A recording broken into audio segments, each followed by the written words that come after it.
Subscribe कीजिए education centre को और प्रेस कीजिए बेल आइकन नोटिफिकेशन पाने के लिए। नमस्कार दोस्तों, आपका स्वागत है हमारे चैनल एजुकेशन सेंटर पर। मेरा नाम बलराम सिंह है। हमने प्रारंभ किया भारतीय राज्य व्यवस्था और उसमें ऐतिहासिक पृष्ठभूमि के बारे में चर्चा कर रहे थे कि कैसे कैसे हमारा संविधान बना, उसके पीछे कौन कौन से कारण थे और कौन से प्रमुख दस्तावेजों का प्रमुख योगदान रहा है। ठीक है, हमने देखा था कंपनी को किस तरीके से 1858 आते आते कंपनी को खत्म कर दिया गया था और ब्रिटेन ने संपूर्ण सत्ता अपने हाथों में डायरेक्ट ले लिया था। ठीक है, तो हम पहुंचे थे, फिर उसमें हमने देखा था कि 4 चार्टर आए थे। ठीक है, 3 परिषद का भी गठन किया गया था। तो 3 परिषद अभी खत्म नहीं हुए थे, हम 1909 के परिषद तक पहुंचते। तो आइए हम उसके आगे की चर्चा करते हैं। ठीक है, 1909 का अधिनियम या 1909 का परिषद की बात करें, उससे पहले मैं आपको बता देना चाहता हूँ, यदि हमारे लेक्चर की पीडीएफ आप डाउनलोड करना चाहते हैं तो आप सर्च कीजिए माई एजुकेशन सेंटर। ठीक है, टेलीग्राम चैनल पे आप जाएंगे, वहां पे सर्च करेंगे @माई एजुकेशन सेंटर।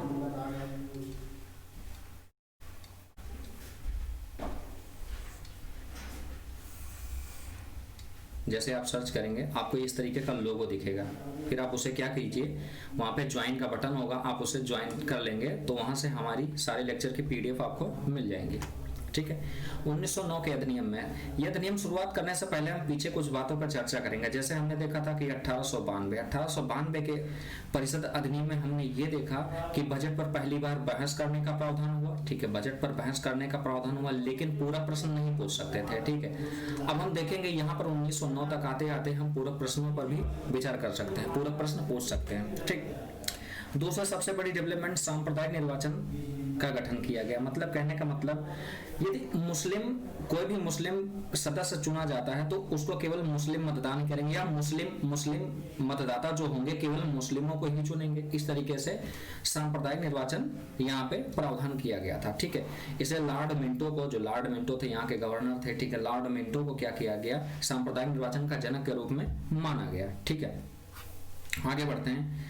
पहली बार देखिए, इस अधिनियम के अंतर्गत पहली बार किसी भारतीय को वायसराय और गवर्नर की कार्यकारी परिषद के साथ एसोसिएशन बनाने का प्रावधान किया गया। जो एसोसिएशन बनाने का प्रावधान किया, ऐसे पहले व्यक्ति थे सत्येंद्र प्रसाद सिन्हा। ठीक है, याद रखिएगा, कई बार प्रश्न आ चुके हैं। सत्येंद्र प्रसाद सिन्हा वायसराय की कार्यकारी परिषद के प्रथम भारतीय सदस्य बने थे। अच्छा, आप यहाँ पे कंफ्यूजन हो सकता है कि एक तरफ हम वायसराय बोल रहे हैं और एक तरफ गवर्नर बोल रहे हैं। ठीक है, तो याद रखिए, जो ये वायसराय है, आज के समय में जैसे केंद्र सरकार और राज्य सरकार है, तो केंद्र के रूप में ये कार्य करते थे वायसराय, और जो प्रांत होते थे जो कि आज स्टेट के रूप में है, वहां पर गवर्नर कार्य करते थे और उनकी कार्यकारी परिषद होती है। ऐसे वहां पे एसोसिएशन जब बनाया गया था तो सत्येंद्र प्रसाद सिन्हा थे। ठीक है, पहले ऐसे भारतीय व्यक्ति थे। ठीक, इस अधिनियम में पहली बार भारतीयों को बजट पर बहस करने के साथ साथ पूरक प्रश्न पूछने का भी अधिकार दिया गया। ठीक है, ये बहुत बड़ी डेवलपमेंट थी। आपने देखा था इससे पहले 1892 में पहले बहस करने का किया गया, फिर 1909 आते आते हमें क्या किया, पूरक प्रश्न पूछने का भी अधिकार मिल गया। यहाँ पे इस अधिनियम में पहली बार किसी भारतीय को वायसराय और गवर्नर की कार्यकारी परिषद के साथ एसोसिएशन बनाने का प्रावधान किया गया। पीछे हम चर्चा कर चुके हैं। ठीक है, सत्येंद्र प्रसाद सिन्हा ऐसे व्यक्ति थे जिन्हें कार्यकारी परिषद के रूप में किया गया था। ठीक है, अच्छा ये याद रखिएगा, यहाँ पे विधि सदस्य लिखा हुआ है। ठीक है, विधि सदस्य, विधि आयोग जब भी कभी आता है, विधि आयोग की बात करते हैं। ठीक है, विधि आयोग का गठन पीछे हमने पढ़ा था 1933 के चार्टर एक्ट में। ठीक है, 1933 के चार्टर एक्ट में विधि आयोग का गठन किया गया था। जब विधि सदस्य की बात करेंगे तो ये 1909 में, ये बहुत कंफ्यूजन हो सकता है। ठीक है, विधि आयोग और विधि सदस्य दोनों में अंतर है। ठीक है, भारत, उसके बाद आता है भारत शासन अधिनियम 1919। ठीक है, यहाँ पे हम देखेंगे प्रांतों में द्वैध शासन अलग अलग तरीके से लगाया जाएगा, उसकी हम चर्चा करेंगे। ठीक है, ठीक है, 20 अगस्त, एक और डेट याद करिएगा यहाँ पे। ठीक है, अभी तो फिलहाल नहीं, 20 अगस्त 1917। ठीक, अभी हम चर्चा करेंगे 1947। ठीक है, यहाँ पे 20 फरवरी है शायद। ठीक,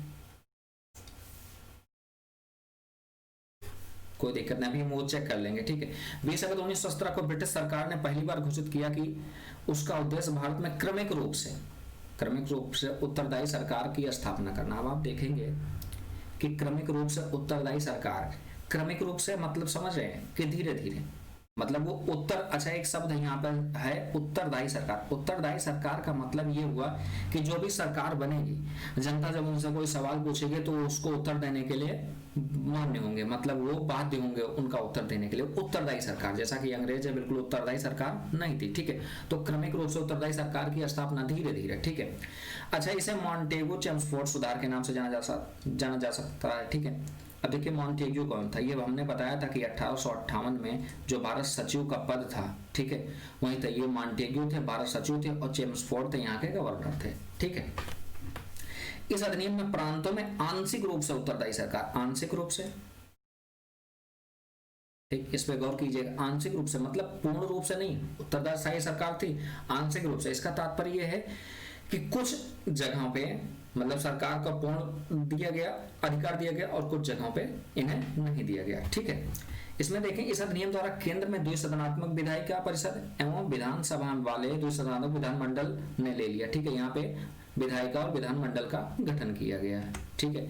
ये देखिए प्रांतों में द्वैध शासन, सैकड़ों बार प्रश्न पूछे गए हैं कि प्रांतों में द्वैध शासन कब लागू हुआ, प्रांतों में द्वैध शासन कब लागू हुआ। तो ये 1919 याद रखिएगा हमेशा। 1919 में प्रांतों में द्वैध शासन लगता है। आगे हम देखेंगे 1935 आते आते प्रांतों से द्वैध शासन को पूर्णतया खत्म कर दिया जाता है, ठीक है। इसके लिए अच्छा, यहाँ एक महत्वपूर्ण तथ्य है जो पीछे, ठीक है, क्लियर नहीं हो पा रहा था। इसके लिए केंद्रीय और प्रांतीय विषयों को पृथक किया गया, ठीक। अब जो यहाँ पे हमने शब्द को हाईलाइट किया था आंशिक, ठीक है, यहाँ पे क्लियर होगा, ठीक है। इसके लिए केंद्रीय और प्रांतीय विषयों को पहली बार अलग अलग कर दिया गया, ठीक है। और प्रांतीय विषयों को मतलब यानी कि प्रांतीय, इसका मतलब राज्य, राज्यों में क्या हुआ, पुनः दो भागों में डिवाइड किया गया उनके विषयों, एक हो गया आरक्षित और एक हो गया हस्तांतरित। अच्छा, हस्तांतरित जहां पे था, यहाँ पे उत्तरदायी सरकार बनाया गया, ठीक है। यहाँ पे उत्तरदायी सरकार बनाई गई, मतलब इसका तात्पर्य हुआ कुछ ऐसे सब्जेक्ट थे उनको पूर्णतया फ्री कर दिया गया। जैसे आप देखेंगे शिक्षा, स्वास्थ्य, ठीक है, शिक्षा जो स्वास्थ्य थे इनको हस्तांतरित कर दिया गया। और आरक्षित विषय जो थे, जैसे आप समझेंगे पुलिस, सुरक्षा, ठीक, इस तरीके के मामले ये अभी भी अपने पास रखे हुए थे, ठीक है। तो ये आरक्षित विषय से और ये हस्तांतरित विषय थे, इसलिए आंशिक रूप से यह कहा जाए कि आंशिक रूप से उन्होंने उत्तरदायी सरकार का गठन किया, ठीक है। इस अधिनियम में एक लोक सेवा आयोग, ठीक है, ये देखिए 1926 में जो आज के समय में जो लोक सेवा आयोग हम देख रहे हैं वो 1926 में स्थापित किया गया था। ली कमीशन की, ली कमीशन, ठीक है, या ली आयोग कहें, ली आयोग की सिफारिश पर किया गया था, ठीक है। याद रखिए कई बार इसका नाम पूछ लिया जाता है, ली कमीशन, ठीक है। 1926 में जो हम आजकल हम लोग यूपीएससी देख रहे हैं, ठीक है, उसका गठन इसी 1926 में हुआ था, ली कमीशन के सिफारिश पर, ठीक है। केंद्रीय लोक सेवा आयोग का गठन हो, अभी आप देखेंगे राज्य लोक सेवा आयोग का गठन नहीं हुआ, उस राज्य लोक सेवा आयोग का गठन 1935 में किया जाएगा, ठीक है। आगे जैसे बढ़ते जाएंगे, अभी केंद्रीय लोक सेवा आयोग, फिर राज्य लोक सेवा आयोग, ठीक है।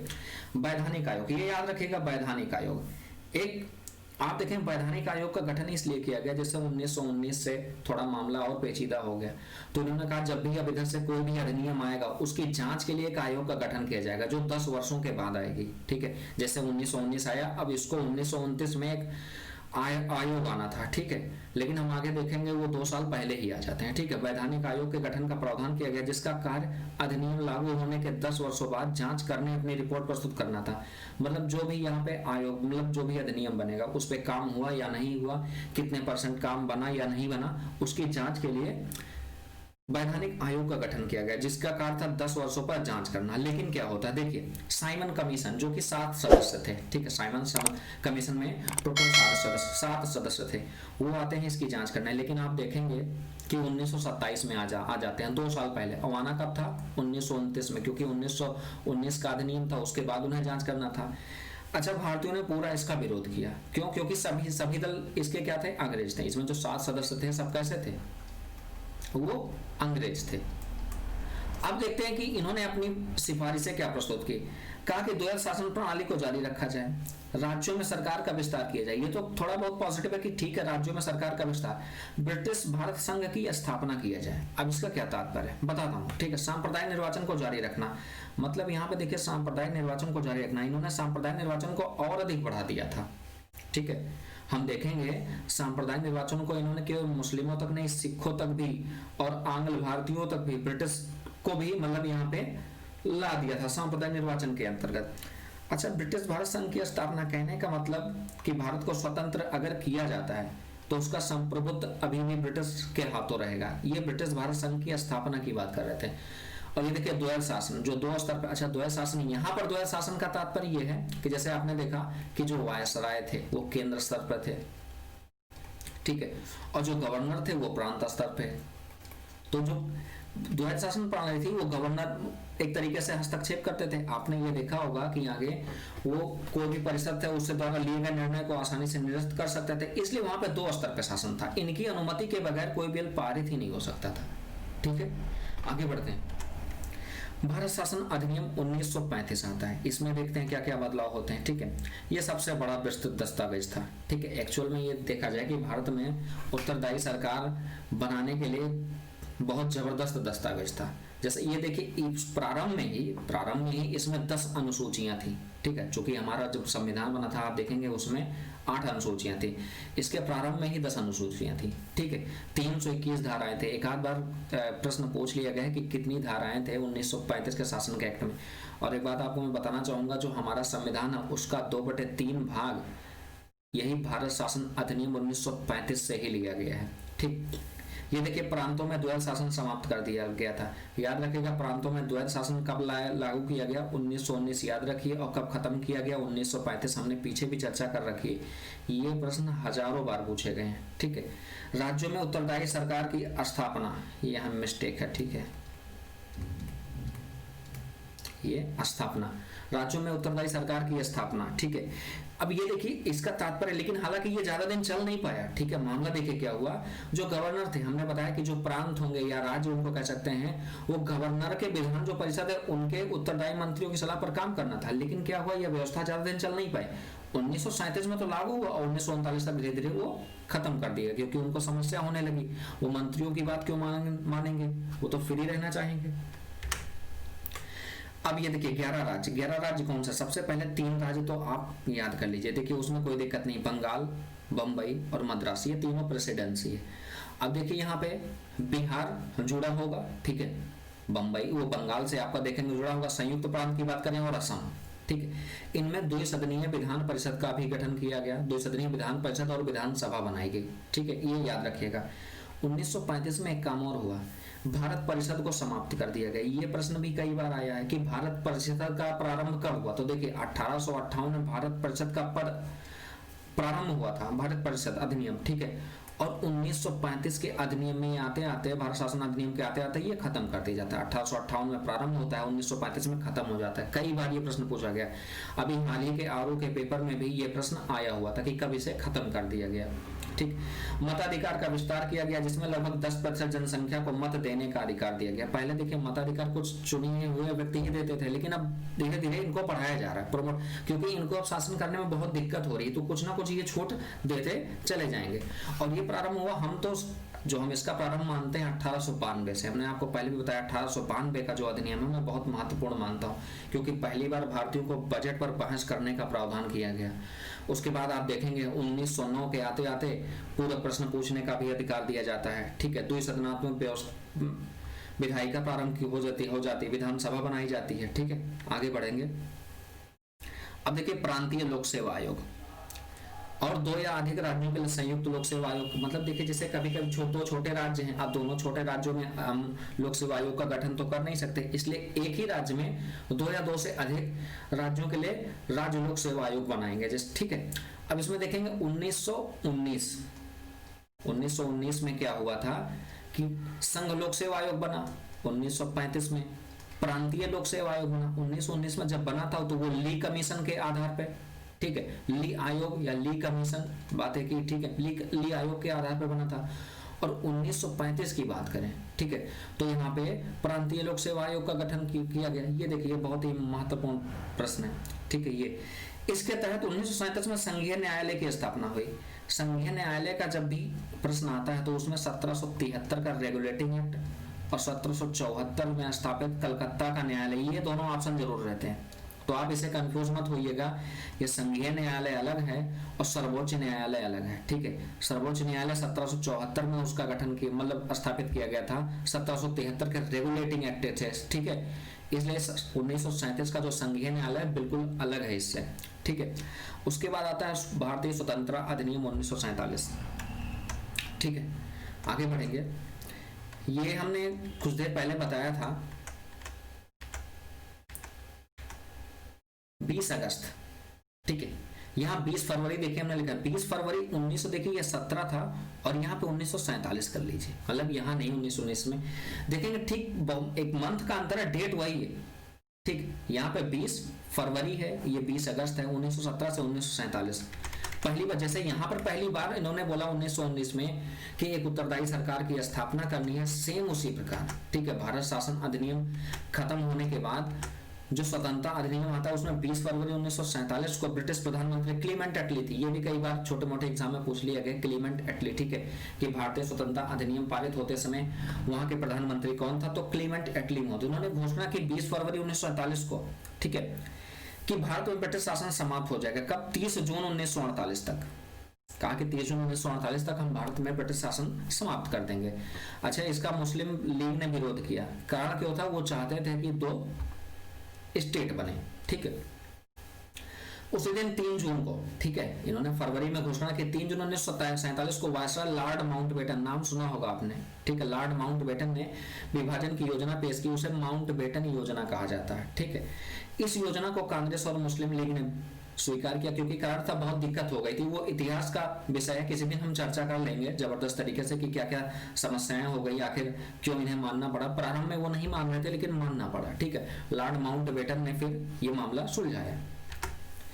इस प्रकार देखिए, इस प्रकार भारतीय स्वतंत्रता अधिनियम 1947, यहाँ गड़बड़ है, ठीक है, ठीक है, 1947 यहाँ गड़बड़, ये काट दीजिएगा, ठीक है।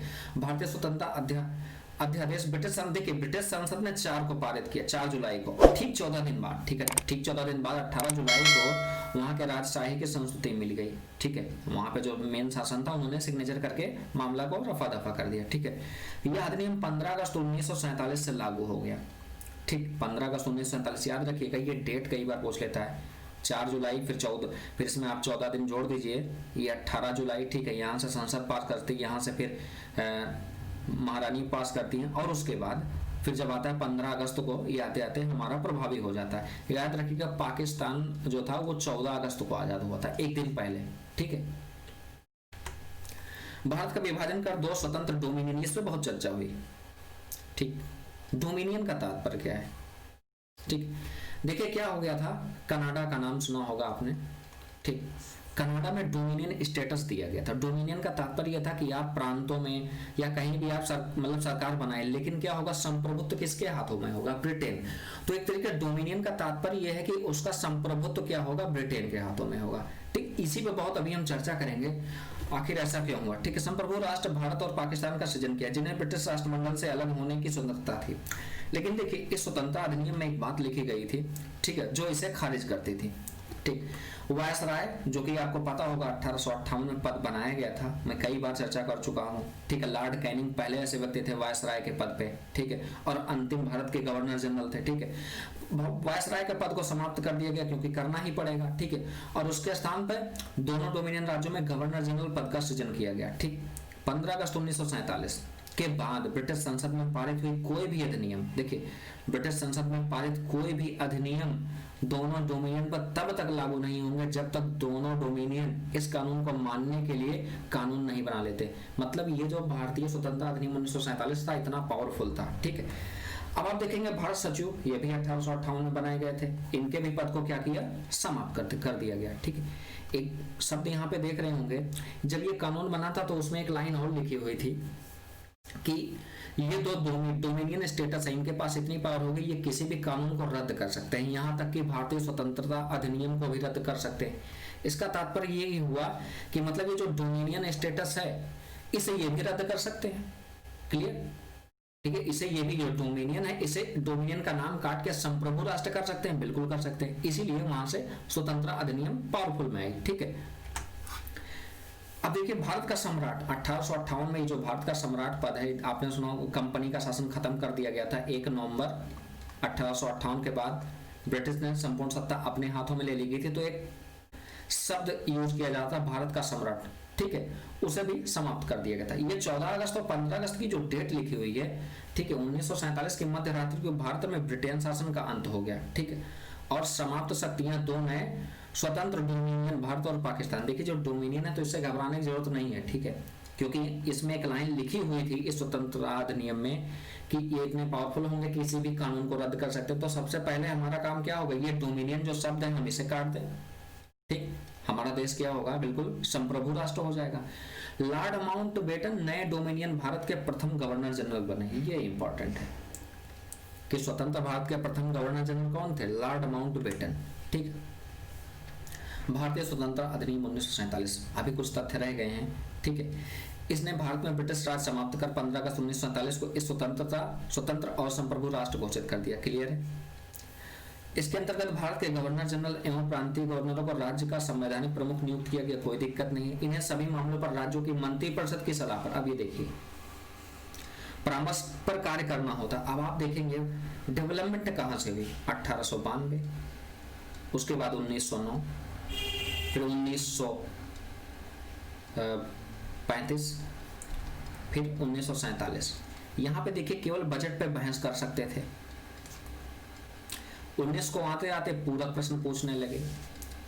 यहाँ पे देखेंगे आप 37 से 39 के बीच में मंत्रिपरिषद की सलाह पर कार्य करते थे, जो कि बाद में 2 ही वर्षों के लिए प्रभावी हुआ, फिर बंद। और यहाँ पे देखिए बिल्कुल पूर्णतः प्रभावी। एक तरीके से डेवलपमेंट अगर देखा जाए तो 1892 से ही प्रारंभ हुआ। इसीलिए मैं कई बार कह चुका हूँ कि 1892 के परिषद को मैं बहुत पावरफुल मानता हूँ, बहुत बड़ी डेवलपमेंट थी हमारे लिए, ठीक है, हमारे देश के लिए। लॉर्ड माउंटबेटन नए डोमिनियन भारत के प्रथम गवर्नर जनरल बने, पीछे ही हमने चर्चा कर लिया है। अब आती है संविधान के निर्माण की, हालांकि आप ज्यादा चर्चा नहीं करेंगे, ठीक है, 1-2 लाइन हम देख लेते हैं, बाकी हम चर्चा करेंगे। तो इस तरीके से हमारे संविधान को अब संविधान का निर्माण कैसे हो उस पर हम चर्चा करेंगे, ठीक है, इसे हम नेक्स्ट वीडियो में देखेंगे। फिलहाल हम 1-2 लाइन देख लेते हैं, ठीक है। भारत में संविधान सभा के गठन का विचार सबसे पहले 1934 में एमएन राय ने किया, ठीक, एमएन राय थे, ठीक है, एमएन राय ने किया था। ये ऐसे ही तथ्यात्मक है, इसे आप याद करेंगे। फिर उसके बाद 1 साल बाद, ठीक लगभग 1 साल बाद 1935 पे जो भारतीय राष्ट्रीय कांग्रेस थे उन्होंने भी संविधान सभा के गठन की मांग कर ली, ठीक है, मतलब आधिकारिक रूप से। पहले आधिकारिक रूप से, पहले ऐसे बोलते थे, लेकिन आधिकारिक रूप से, लिखित रूप से उन्होंने कहा, ठीक है। इसको देखते हुए भारत में जो संविधान सभा के गठन के लिए भारत में एक ब्रिटिश एक कैबिनेट मिशन आया जो 3 सदस्यीय था, ठीक है, जिसके तहत लॉर्ड पैथिक लॉरेंस, ठीक है, स्टुअर्ट क्रिप्स और एबी अलेक्जेंडर, ठीक है, ये तीनों थे। 24 मार्च 1946 को भारत पहुंचते हैं और अपनी योजना को देखिए 16 मई 1946 को प्रकाशित करते हैं। ये डेट ही कई बार पूछ लिया जाता कि कब पहुंचे थे, मार्च में पहुंचे थे, और लगभग 2 महीने, अप्रोक्सीमेट 2 महीने से कम ही थे, लगभग 2 महीने के बीच में उन्होंने अपना प्रकाशन कर दिया था, ठीक है। आज हम बस इतना ही चर्चा करेंगे। हम संविधान सभा के निर्माण की लास्ट वीडियो बस ले आएंगे, उसमें खत्म हो जाएगा। फिर संविधान के हम अध्याय 1 में पहुंच जाएंगे, जहां पे हम देखेंगे वहां के अनुच्छेदों से चर्चा प्रारंभ हो जाएगी। लेक्चर देखने के लिए बहुत बहुत धन्यवाद। अगर हमारे लेक्चर की पीडीएफ आप डाउनलोड करना चाहते हैं तो आप टेलीग्राम चैनल पे जाइएगा, सर्च कीजिएगा @myeducationcenter,